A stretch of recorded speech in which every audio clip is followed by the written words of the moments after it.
Welcome to the weekend edition of This Old Town. We will be journeying back through Long Island history with encore screenings of earlier segments. And this time we'll be in very impressive company. We'll be joined by some of the great industrialists of this century, men whose family names mean fortunes: Vanderbilt, Woolworth, Whitney, Morgan, Guggenheim, among others. They made their money elsewhere in the cities, but they made their leisure and their second homes on Long Island. One of the grandest of those estates, and one of the best preserved, is Eagle's Nest. It belonged to William K. Vanderbilt II and to Centerport's not always grand history. Centerport today is neither a bustling center nor a busy port. But in the past, big business and big businessmen have marked this old town. The businesses just outside town were, of all things, pickles and sauerkraut. Factories of men would core cabbages and stomp them by foot into kraut. And barrels of brine would hold cucumbers till they turned pickle and were ready for the railroad. But the biggest pickle mogul was one a recent exhibit called the Pickle King. Samuel Bolton was a runaway slave who fought in the Union Army. But before, he showed his determination by returning south 3 times to rescue his wife, the later Pickle Queen. He started out picking cukes on Gardner's farm, then borrowing from the boss, and by old age, he could boast of years he put forth 1.5 million pickles. But the area's dominant businessman who lived in Eagle's Nest was the dominant industrialist of the turn of the century, William Vanderbilt II. He inherited wealth, including the gates and the African columns of his father's estate. But the Eagles he took himself from old Grand Central Station. After all, he owned nearly all the railroads. He would travel the world, shipping back full walls, this from Portugal, or recreating the sundial at Versailles, or in his own bedroom, replicating the bed of his hero, Napoleon, down to, or up to, Josephine on the bedposts. Shared small size. So small, Vanderbilt used this carriage as his private phone booth. He loved high tech, like an early radio with the earliest remote, the box on top. And his highest tech pleasure, Alva, the grandest yacht ever built, constructed by the Germans, then ironically blown up by the Germans when it became a Navy boat. On such vessels, Vanderbilt would collect fish, which an artist would sketch before they turned gray, then repaint just for the displays. So this area has had a wondrous and odorous history for its 293 years. You can almost smell the past here, from the marine life that was part of Vanderbilt's estate to the sour pickles that were part of Long Island's plate. Now, earlier, another Vanderbilt left his mark on Long Island. William K. Vanderbilt built a grand home not once but twice after it was gutted by fire. The father didn't live in his son's neighborhood of Centerport. He settled on the South Shore, and his history became part of Oakdale's. The railroad, some say, gave Oakdale its name, but it was 3 buildings that gave it character in this old town. One proclaims boldly from a chimney that Bayard Cutting was its builder, and build he did, a country home to take refuge from his railroad and real estate doings. But more lasting was what Cutting built around it, with the help of his wife, who shared his avocation. They built an arboretum, the site of national experiments centered on pines that he saw grow to 15 feet, but that later grew to 120. And colors, too, quieted his soul, and now quiet the soul of public visitors to the Bayard Cutting Arboretum. Only nature itself brought disquiet, as Hurricane Gloria in 1985 uprooted 1,000 trees, 18 of the island's largest.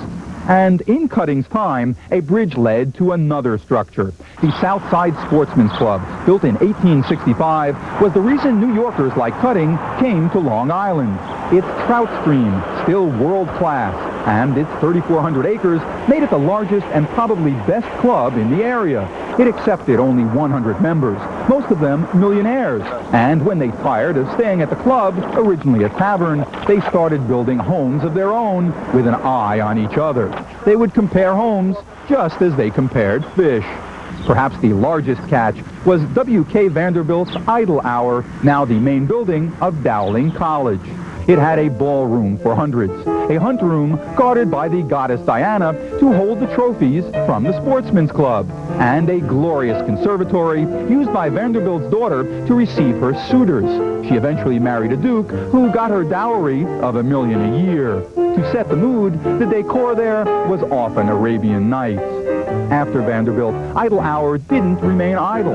Gangster Dutch Schultz, whose empty safe may have been found in this wing, was said to have run rum through secret tunnels. And, drawn by its tranquility, metaphysicians practiced their faith there, including a belief that the site could make one live forever.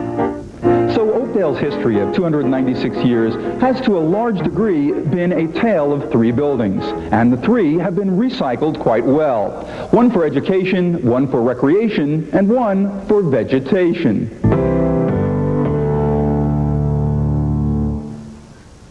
The Vanderbilt homes may have been the most prominent, but the Woolworth home probably was the most eccentric. Its owner was a man who believed in the occult and in the unusual, but tragically did not believe in dentists. His tale twists through later Glen Cove. Glen Cove, a town full of life. But life has been going on longer than you'd think in this old town. These petrified plants, one sassafras, the other willow, are fossils found in Glen Cove clay, prehistoric sediment exposed very rarely, only in the light areas on Long Island. The land was also rich for the early Native Americans, here looking over at what would be Seacliff. They enriched us with abundant remnants of their canoe making, their artistry, their rituals, including communal burial. When the Dutch arrived, wigwams gave way to wood houses, and 300 years later, Glen Cove was the place to vacation. City folk came on boats with churning histories, like the Glen Cove, which later became a Confederate warship sunk by the Union, or the fleetest of the fleet, the Sewanaka, burned at sea, as its captain kept to the helm, saving such notables as New York's mayor and its leading editor. The boat, by contrast, did not survive. Many visitors, like the Morgans, stayed to build mansions. But perhaps the most legendary and most full of legend is F.W. Woolworth's Winfield. The five and dime founder didn't pinch pennies here. The staircase alone cost $2 million, perhaps the most expensive ever built. The first light shows were held in the music room, with different music calling forth different colors. And down the hall, the first private elevator, still running. On the fireplace, the master as knight, but his wife, sometimes unstable, with visor down, out of touch. And one of 3 daughters with a cracked visage, struck by illness, some say. But perhaps strangest was Woolworth's phobia of dentists. His teeth got so bad he ate only bananas. And perhaps in this bedroom turned corporate conference room, he was felled by blood poisoning from tooth abscesses. And more legend when Mr. Reynolds bought the house and invented Reynolds Wrap in this garage. Oh, and if you're interested, the house is for lease, $205,000 a year.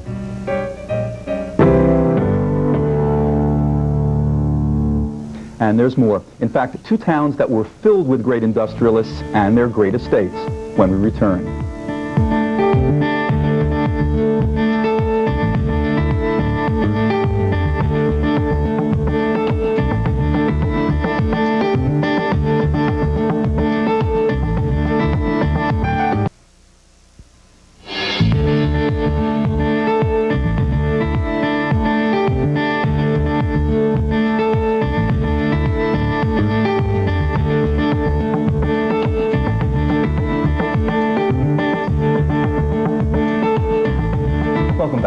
We've been looking at some of the great industrialists and their great estates, from Vanderbilt to Guggenheim, from North Shore to South.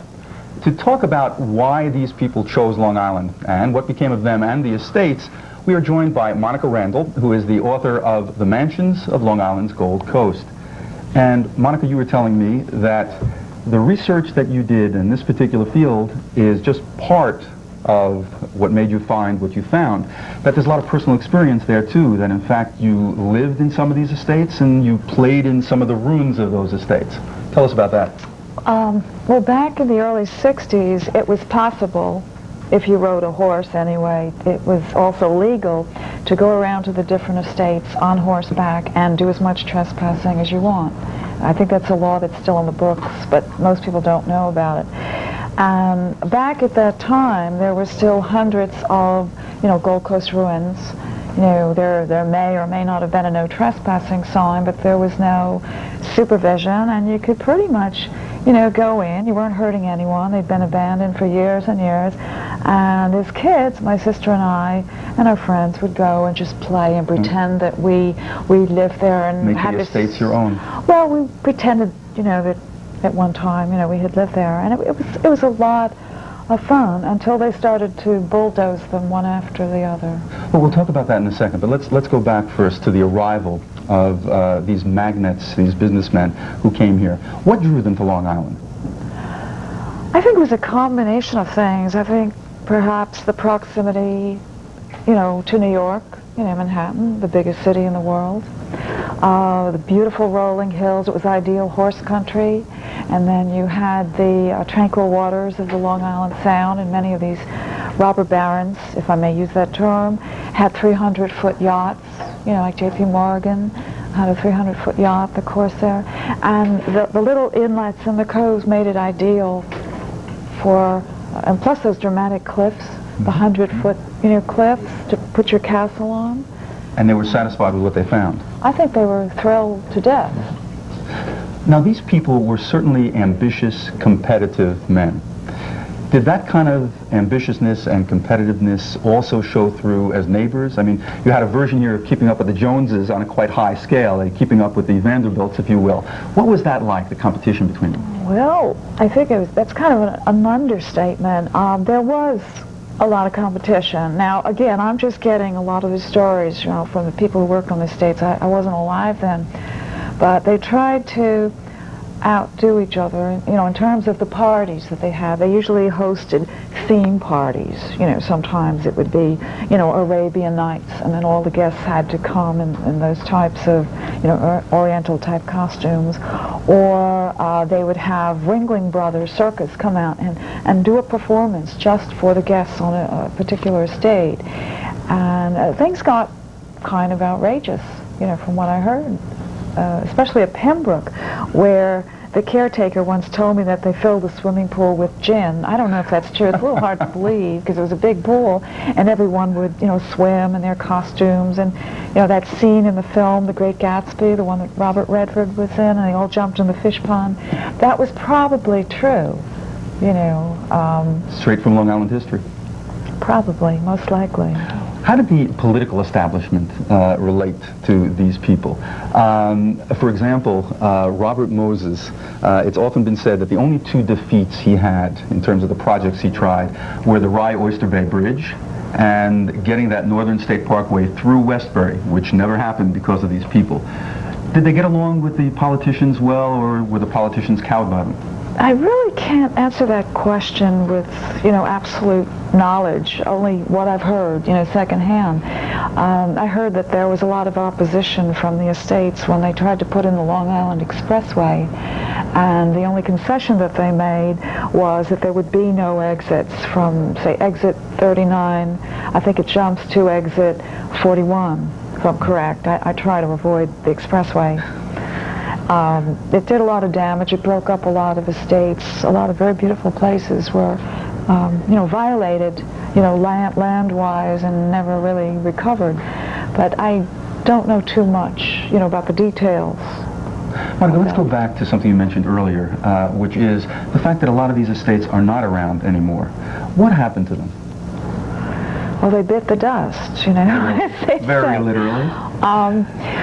All I know is that from around 1954, give or take, to about 1968, but that's a very short, period of time, about 450 of those estates were bulldozed, mainly because of the demand of the land, the astronomical taxes, the cost of heating them, which averages about $30,000 to $40,000 a year.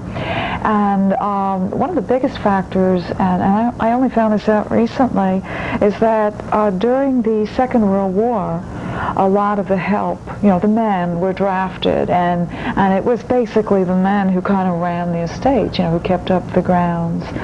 Women, the women servants stayed primarily in the house. So with the men gone off to war, and you needed about 100 in help to sustain one of those places, it became unmanageable. Do you think these days you could have that kind of demolition with preservationists talking and thinking the way they do? Well, you don't see too much of it anymore, although Burwood went down most recently this fall, one of the biggest estates, the Walter Jennings estate in Cold Spring Harbor. And, that was very upsetting. It was like losing, an old friend. But it's rare. Now, there is a big preservation movement, you're right, and I'm glad you mentioned that. Of all the old friends, as you put it, that you visited, and you visited an awful lot of these homes, which would you say is the most intriguing, most unusual, most fascinating? That's still around? That's still around. Oh, dear. I think Winfield Hall. Why so? It's haunted. Why so? Well, I don't know if I can get into that. It's a very magical place, if you understand the way it's designed, and there are a lot of things that get, kind of bizarre. I think Woolworth himself, F.W. Woolworth, he was a remarkably, compelling, brilliant mind. It goes far and beyond anything you read about him, founding the 5 and 10 cent stores. He was kind of a New Age person, way ahead of his time, into metaphysics, very much into the occult, and you discover that if you know what symbols and what carvings to look for as you walk around throughout the house. Also, no one's ever been able to figure out why each of the rooms on the second floor of the building, each room represented some famous character in history. You had the Napoleon room, and next to that the Empress Josephine room. And of course, both rooms were connected by secret passageways. And Empress Josephine's room connected by, Marie Antoinette's room. I guess we should also say, Monica, that a lot of these can be visited by people. For example, Vanderbilt and the one in Oakdale. So we urge people to do that. We thank you very much for joining us.